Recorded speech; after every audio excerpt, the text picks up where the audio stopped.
जी नमस्कार दोस्तों, आप सभी का आपके अपने परिवार आईडी एग्जाम में स्वागत है। तो कैसे हैं आप सभी के सभी। उम्मीद करते हैं कि आप सभी अच्छे होंगे और आपकी तैयारी भी अच्छी चल रही होगी। तो दोस्तों, जैसा कि आप सभी को पता है कि डेली शाम को आपकी बीएड फर्स्ट सेमेस्टर की क्लास होती है और ये आज बीएड फर्स्ट सेमेस्टर का पहले पेपर की जो है क्लास होगी।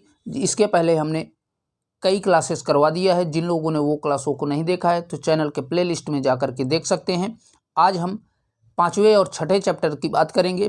कल आपको कंप्लीट जो है फर्स्ट पेपर की मैराथन क्लास मिलेगी इसी चैनल पे। तो अगर चैनल पे नए हैं तो चैनल को सब्सक्राइब कर बेल आइकन को दबा दीजिए ताकि आगे आने वाले सभी मैराथन क्लासों के अपडेट आप तक पहुंचते रहें। तो चलिए दोस्तों कंटिन्यू करते हैं। तो दोस्तों 5वां चैप्टर है आपका स्वामी विवेकानंद से संबंधित। तो इसमें प्रश्न कैसे कैसे पूछे जाते हैं पहले उनको देख लेते हैं। तो इसमें स्वामी विवेकानंद के 5वें चैप्टर में पहला प्रश्न बनता है, शिक्षा शास्त्री के रूप में विवेकानंद के शिक्षा दर्शन पर प्रकाश डालिए। दूसरा इस पे प्रश्न बनता है, इसी को दूसरे शब्दों में पूछ लेता है कि विवेकानंद के अनुसार शिक्षा के पाठ्यक्रम और शिक्षण विधियों का जो है उल्लेख कीजिए। दूसरा इसमें प्रश्न बनता है कि स्वामी विवेकानंद के मानव निर्माण शिक्षा में प्रमुख उद्देश्य को जो है बताइए। तो चलिए सारी चीज़ें जान लेते हैं। तो आपकी हेडिंग पड़ेगी स्वामी विवेकानंद जी का शिक्षा दर्शन। तो स्वामी विवेकानंद का शिक्षा दर्शन क्या था? तो बता दें, स्वामी जी को एक महान शिक्षा शास्त्री के रूप में माना जाता है। वे भारत के अमर सपूतों में से एक हैं। उनकी आध्यात्मिकता की गहराई तथा संपूर्ण मानव जाति के प्रति उनका प्रेम हमारे देश के लिए एक धरोहर के रूप में है। कहने का मतलब कि स्वामी विवेकानंद को एक शिक्षा शास्त्री के रूप में माना जाता था। वे भारत के अमर जो है सपूतों में से एक थे और उनकी आध्यात्मिकता की जो गहराई थी, मानव जाति के लिए उनका स्नेह और प्यार था, वो हमारे लिए आज भी धरोहर रूप में है। उनके जो है अनुसार शिक्षा का लक्ष्य मनुष्य का निर्माण करना है। नोट डाउन करिएगा कि स्वामी विवेकानंद के अनुसार जो है एकमात्र लक्ष्य था कि मनुष्य का निर्माण करना, अर्थात मनुष्य के अच्छे चरित्र का निर्माण करना। चलिए अब एक एक पॉइंट जान लेते हैं कि उनके उद्देश्य क्या क्या थे। पहला है, स्वामी जी भारत में ऐसी शिक्षा चाहते थे जिसमें बालक जो है चरित्रवान बने, साथ ही उसके शारीरिक मानसिक आदि का विकास हो। स्वामी जी कैसी शिक्षा चाहते थे? स्वामी जी ऐसी शिक्षा भारत में चाहते थे जिसमें कोई भी बालक का चरित्र बने और साथ ही उसके शारीरिक मानसिक का विकास भी हो सके। दूसरा आपका पॉइंट बनेगा कि स्वामी जी मैकाले द्वारा प्रचलित अंग्रेजी शिक्षा पद्धति को सही नहीं मानते थे, क्योंकि उनका मानना था कि शिक्षा का सही उद्देश्य मनुष्य का निर्माण करना है। क्योंकि मैकाले द्वारा जो अंग्रेजी शिक्षा पद्धति चलाई गई थी उसके ये विरोधी थे। तीसरा पॉइंट बनेगा, स्वामी जी जो है सैद्धांतिक शिक्षा की तुलना में व्यवहारिक शिक्षा पर जो है अधिक बल देते थे। कहने का मतलब स्वामी जी सैद्धांतिक शिक्षा जो थी उस पे जोर ना दे करके व्यवहारिक शिक्षा पर जो है स्वामी जी जोर देते थे। अब आइए जान लेते हैं स्वामी जी की शैक्षिक जो है विचारों की क्या क्या विशेषताएं थी। तो आपका पहला पॉइंट बनेगा इसका विशेषताओं में कि अध्यापक का चरित्र उच्च कोटि का होना चाहिए। दूसरा आपका पॉइंट बनेगा कि अध्यापक को विषय ज्ञान के साथ साथ उसके अंदर प्रेम, सहानुभूति, त्याग, निष्पक्ष आदि की भावना होनी चाहिए।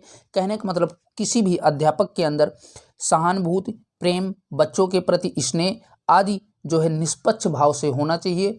उसको जो है कक्षा में भेदभाव नहीं करना चाहिए। तीसरा आपका पॉइंट बनेगा कि स्वामी जी ने परोपकार तथा समाज सेवा को सर्वोपरि मानते हुए कहा है कि नर सेवा ही नारायण सेवा है। कहने का मतलब स्वामी जी ने परोपकार को ही समाज सेवा कहा है और उन्होंने यह भी कहा है कि नर की सेवा ही नारायण सेवा है।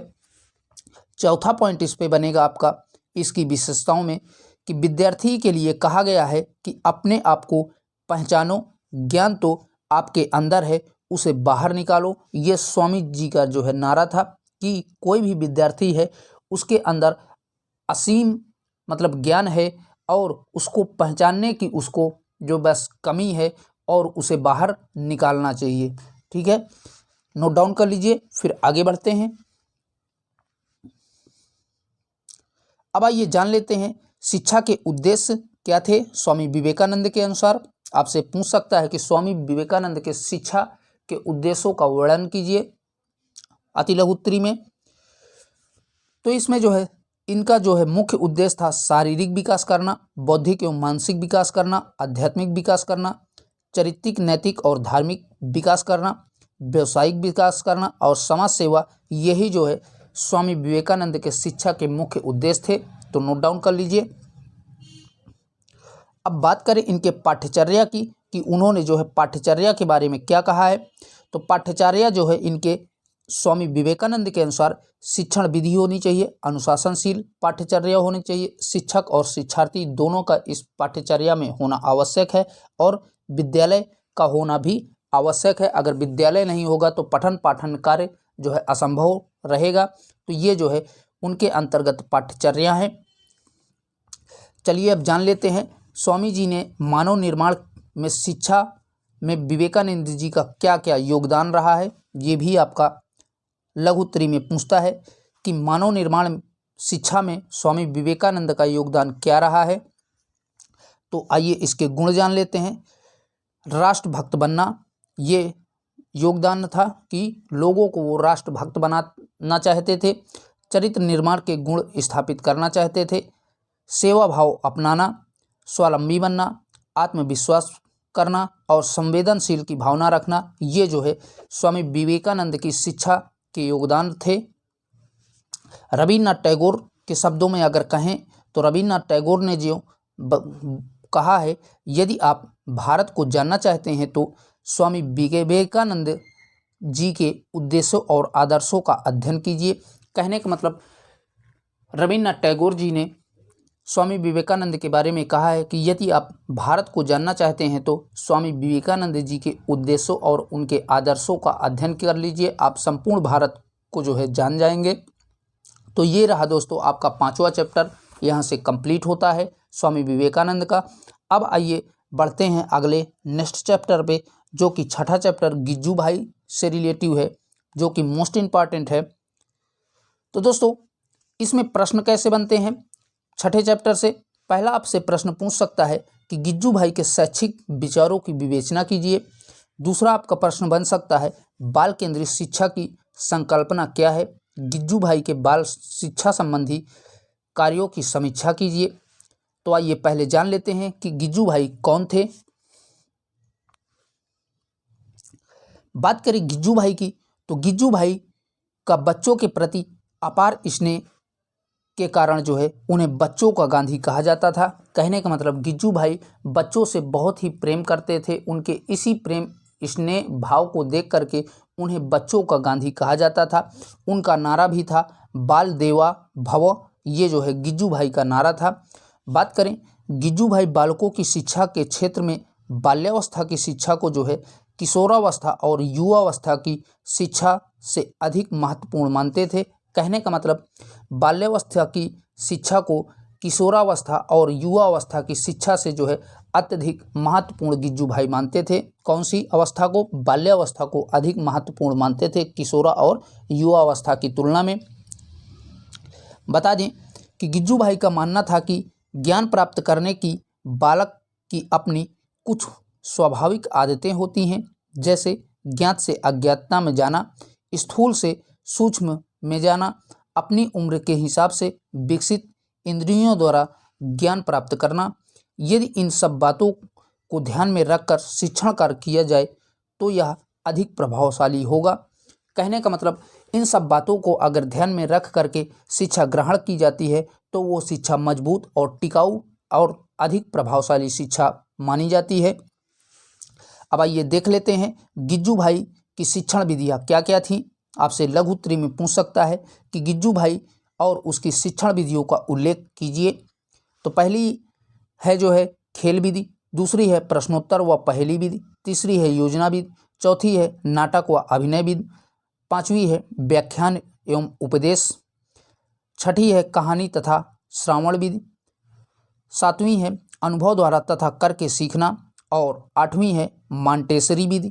तो ये आपकी गिज्जू भाई की जो है विधियाँ थी। और भी हैं जो है 9वीं है किंडरगार्टन विधि, 10वीं है गीत संगीत विधि और 11वीं है तर्क व चिंतन विधि तथा 12वीं है नृत्य विधि। ये जो है गिज्जू भाई की शिक्षण विधियां हैं, नोट डाउन कर लीजिए।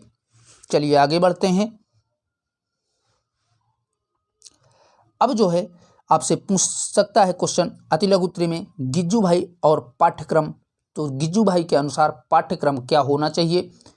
तो बात करें गिज्जू भाई के अनुसार पाठ्यक्रम की, तो पाठ्यक्रम का निर्धारण गिज्जू भाई बालकों के व्यक्तित्व भिन्नताओं के आधार पर करने के समर्थक थे। कहने का मतलब गिज्जू भाई बालकों के व्यक्तित्व विभिन्नताओं के आधार पर जो है पाठ्यक्रम को बांटा था। पहला आपका साहित्यिक वर्ग में, दूसरा आपका विज्ञान वर्ग में, तीसरा आपका कृषि वर्ग में, चौथा आपका कला वर्ग में। और जो है इन्हीं आधार पर गिज्जू भाई ने शिक्षा के उद्देश्यों को बांटा था, यानी कि पाठ्यक्रमों को बांटा था। यही इतने ही गिज्जू भाई चैप्टर से आपके इम्पॉर्टेंट प्रश्न बनते हैं जो कि प्रीवियस ईयर क्वेश्चन पेपरों में हमने एनालिसिस किया है, तो इसी टाइप के क्वेश्चंस बनते हैं। तो दोस्तों आज की क्लास में 2 चैप्टरों को हमने कहा था कि कवर करेंगे। कल की क्लास में हम जो है संपूर्ण मैराथन क्लास को कवर करेंगे। तो जिन लोगों ने चैनल को सब्सक्राइब नहीं किया है तो चैनल को सब्सक्राइब कर लीजिए, आप सभी से रिक्वेस्ट है। और क्लास को ज़्यादा से ज़्यादा अपने दोस्तों में शेयर कर दीजिए। फिर मिलेंगे इसकी संपूर्ण मैराथन क्लास लेकर के, तब तक के लिए बाय बाय, टेक केयर, जय हिंद।